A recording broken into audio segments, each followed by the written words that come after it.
Next हमारे पास FSc first year physics का second chapter है वेक्टर एंड इक्विलिब्रियम। इस चैप्टर में हम वेक्टर एंड इक्विलिब्रियम के चैप्टर में हम ऑल अबाउट वेक्टर के बारे में ही हम पढ़ेंगे। तो हमारा पहला टॉपिक है बेसिक कंसेप्ट ऑफ वेक्टर्स के वेक्टर्स क्या हैं, उनको हम डिटेल में पढ़ेंगे, उनकी एडिशन, सब्सट्रैक्शन और उनकी रिप्रेजेंटेशन वगैरह। Vector addition by rectangular components. और थर्ड है प्रोडक्ट्स ऑफ वेक्टर, यानी कि वेक्टर की प्रोडक्ट किस तरह है, स्केलर और वेक्टर प्रोडक्ट। चौथा टॉपिक है टार्क। टार्क हमने मैट्रिक में पढ़ा है, लेकिन हम इसे अब डिटेल में डिस्कस करेंगे। और नेक्स्ट उसकी कंडीशंस है इक्विलिब्रियम ऑफ टार्क, यानी कि sum of all forces equal to zero. और सेकंड कंडीशन है सम ऑफ टाउ, यानी कि torque is equal to zero. ये फर्स्ट कंडीशन और ये सेकंड कंडीशन। तो बेसिक कंसेप्ट ऑफ वेक्टर्स में हमारे पास सबसे पहले है वेक्टर्स के वेक्टर्स क्या हैं। वेक्टर वो फिजिकल क्वांटिटीज हैं जिनकी रिप्रेजेंटेशन के लिए हमें मैग्नीट्यूड और डायरेक्शन दोनों की जरूरत होती है उनको रिप्रेजेंट करने के लिए, यानी कि कोई मैग्नीट्यूड भी हो और उनकी डायरेक्शन भी हो। लेट्स सपोज कि हम फोर्स अप्लाई कर रहे हैं इस डायरेक्शन में 5 न्यूटन। तो 5 जो है वो एक मैग्नीट्यूड है और इस डायरेक्शन में है, यानी कि नॉर्थ में, साउथ में, up, down, side, left, right, तो ये उसकी डायरेक्शन को शो कर रहे हैं। तो वेक्टर जो हैं उनकी रिप्रेजेंटेशन जो है वो बुक में अक्सर ऐसे होता है कि फोर्स को ना बोल्ड करके लिखा जाता है। फोर्स एक वेक्टर क्वांटिटी है। या हम खुद अगर लिखना चाहें तो F लिख के उसके ऊपर एरोहेड सा बना दें, या हम इस तरह भी रिप्रेजेंट कर सकते हैं कि F लिख के उसके ऊपर एक लाइन ड्रॉ कर दें। तो ये एक वेक्टर क्वांटिटी है, उसकी रिप्रेजेंटेशन। नंबर पे है रेक्टेंगुलर कोऑर्डिनेट सिस्टम। अब ये रेक्टेंगुलर कोऑर्डिनेट सिस्टम क्या है, आइए थोड़ा सा हम समझते हैं। ये हमारे पास दो रेफरेंस लाइन हैं जो एक दूसरे को राइट एंगल पे कट कर रही हैं, इंटरसेक्ट कर रही, यानी कि उनके दरमियान जो एंगल है वो 90 डिग्री है। और जहां पे वो इंटरसेक्ट कर रही हैं, एक दूसरे को क्रॉस कर रही हैं या काट रही हैं, तो वो उनका है ओरिजिन, जिसको हमने O से डिनोट किया है। और ये जो हॉरिजेंटल लाइन है ये एक्स एक्सिस है, जबकि वर्टिकल लाइन वाई एक्सिस है। अब हॉरिजेंटल लाइन में भी जो राइट साइड है वो हमारे पास पॉजिटिव एक्स है और जो लेफ्ट साइड है वो हमारी नेगेटिव है, जिसे हमने वाई प्राइम से डिनोट किया है। और जो वर्टिकल लाइन है उसकी अपवर्ड अप साइड पॉजिटिव और जो लोअर साइड है वो नेगेटिव है। तो इस सिस्टम को हम कहते हैं रेक्टेंगुलर कोऑर्डिनेट सिस्टम या Cartesian coordinate system. Cartesian coordinate system या रेक्टेंगुलर कोऑर्डिनेट सिस्टम, यानी कि two reference lines are drawn at right angle to each other and their point of intersection is known as origin, and this system is called rectangular coordinate system or Cartesian coordinate system। ठीक है। तो अगर कोई भी एक point है उसको हमने जो है ना डिनोट करना है एक्स वाई प्लेन में, तो लेट्स सपोज कि हमारे पास ये एक पॉइंट है एक्स वाई प्लेन में, तो ओरिजिन से हम एक लाइन ड्रॉ करेंगे। लेट्स सपोज कि ये एक फोर्स है, तो वो एक यूनिट 1 यूनिट फासला तय करेगा एक्स प्लेन में और 1 यूनिट ही वाई प्लेन में।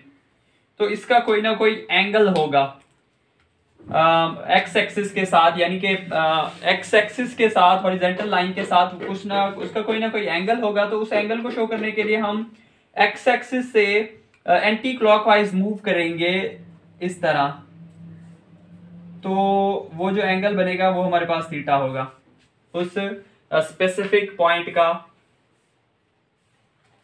एंगल। तो ये तो हमने बात की थी एक प्लेन में, एक्स वाई प्लेन में। अगर हम स्पेस में बात करना चाहें तो हमें एक और कोऑर्डिनेट की जरूरत पड़ेगी, यानी कि z जो है ना, एक और z कोऑर्डिनेट की भी जरूरत पड़ेगी, एक्स वाई और z। तो हम सपोज करते हैं कि लेट्स सपोज कि हमारे पास ये एक 3 कोऑर्डिनेट सिस्टम है। तो इसमें हमारे पास ये x है, ये y और ये z, ये x एक्सिस, ये y और ये z एक्सिस।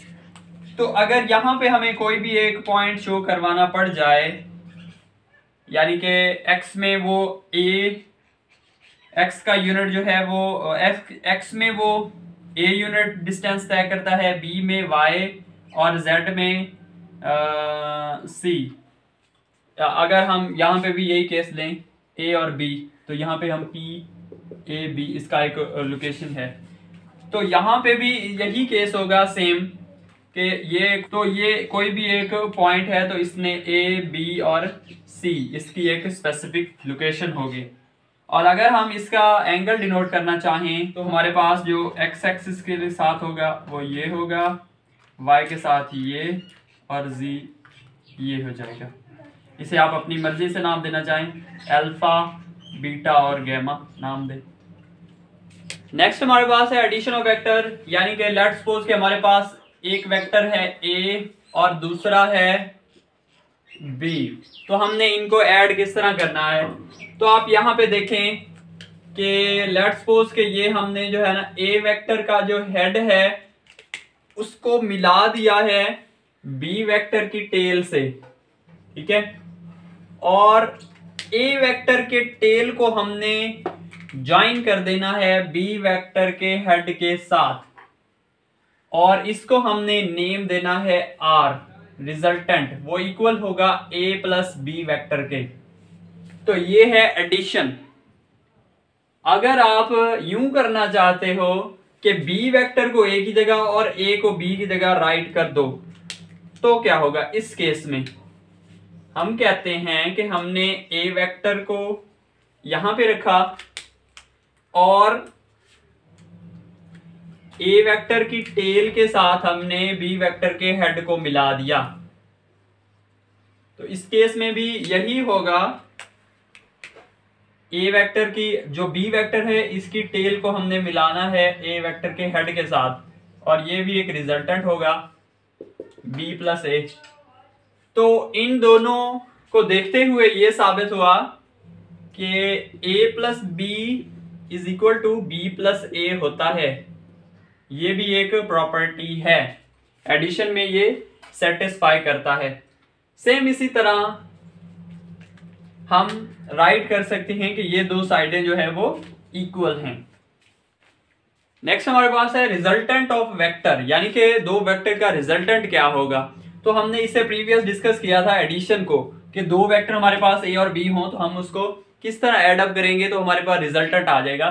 तो ये हमने प्रीवियस डिस्कस कर लिया है, a और b उनको हमने हेड टू टेल रूल भी इसे हम कहते हैं, हेड टू टेल रूल की मदद से जो है ना इसे हमने ऐड अप किया है, तो हमारे पास कोई ना कोई एक रिजल्टेंट आया है, तो इसे हम रिजल्टेंट ऑफ वेक्टर कहते हैं।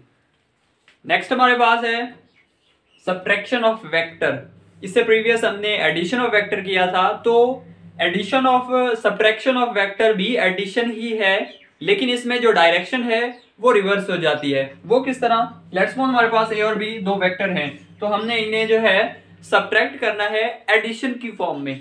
तो आप देखें कि हमारे पास ये a वेक्टर है ब्लू, और जो ब्लैक है वो उसकी डायरेक्शन जो है वो रिवर्स है, ये b वेक्टर है। तो इनको हमने जो है ना सब्ट्रैक्ट करना है एक रिजल्टेंट की मदद से। तो हम क्या करेंगे, a वेक्टर के टेल को मिला देंगे b वेक्टर के हेड के साथ, तो ये रिजल्टेंट बन जाएगा। वो किस तरह, वो आप देखें कि यहाँ पे b की डायरेक्शन जो है वो रिवर्स है, यानी कि अगर हम इस इक्वेशन को लिखना चाहें r is equal to a vector plus into minus b vector, क्योंकि b की डायरेक्शन रिवर्स है। मजीद हम इन्हें सॉल्व आउट करें तो a माइनस b वेक्टर ये है simple subtraction of vector. Next हमारे पास है वेक्टर से ही एक टॉपिक है multiplication of a vector by a scalar, यानी कि एक वेक्टर को स्केलर से मल्टीप्लाई कराएं तो क्या होगा। लेट्स सपोज कि हमारे पास a जो है वो कोई एक वेक्टर है और उसको हमने किसी स्केलर के साथ, किसी नंबर के साथ मल्टीप्लाई करवाना है, तो वो नंबर है हमारे पास कुछ भी हो सकता है, n कोई एक नंबर है, n क्या है हमारे पास कोई एक नंबर है, और उसकी कंडीशन क्या होनी चाहिए, ग्रेटर देन 0, यानी कि वो 0 से बड़ा हो, 0 ना हो। अगर वो 0 होगा तो वो खत्म हो जाएगा। तो यहाँ पे अगर हम किसी वेक्टर को स्केलर के साथ मल्टीप्लाई कराते हैं, ये हमारे पास एक स्केलर है, स्केलर क्वांटिटी है, स्केलर क्वांटिटी, इसको हमने मल्टीप्लाई करवाना है एक वेक्टर के साथ।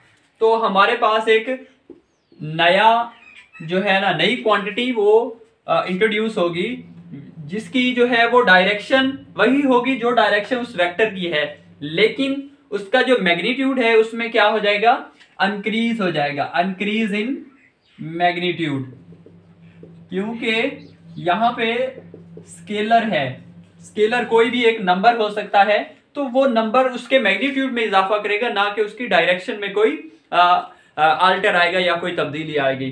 तो बिल्कुल इसी तरह हमारे पास अगर डेली लाइफ में एक और एग्जांपल देखें कि लेट्स सपोज हमारे पास कोई भी एक 2 है, उसको हम 2a से वेक्टर के साथ मल्टीप्लाई कराते हैं। तो पहले a जो था वेक्टर इतना था, हमने 2a के साथ मल्टीप्लाई कराया तो उसके मैग्नीट्यूड में इजाफा हुआ है।